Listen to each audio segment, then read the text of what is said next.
Gaskiya kai abokina shege ne wallahi, kasan hannunka wallahi. Ba ina baka shawara ba, ina faɗa ma kana ne baka kai wasa da damar ka. Najeriya ta mace ta koma sai da haka. Yanzu da haka kaga sai kaga muna samu muna ci muna koyi. Wannan fa business ne mai kyau. Wallahi Allah ya kawo mana ka gane. Amma ni gani na abokina marke dan daga kafa ko in muka dan mu dan kwanaki ba mu ƙara yi ba saboda matsala. Wai kai wani irin dan shegiya ne ko da yaushe bakin ka ba zai furta alkhairi ba sai dai matsala. In Allah ya yarda ne zaka samu matsala kuma yanzu ma mu cinye mu komawa zami wallahi komawa zami dan ni bai ishe ni ba mu ci ma mu koma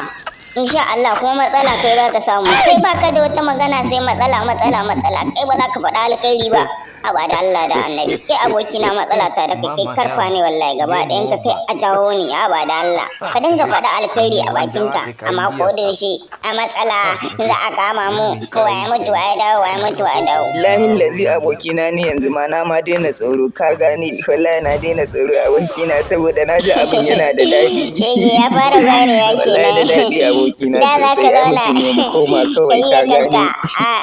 ka gane yanzu da Allah ka sauri mu cinye mu koma ka gane saboda yanzu na san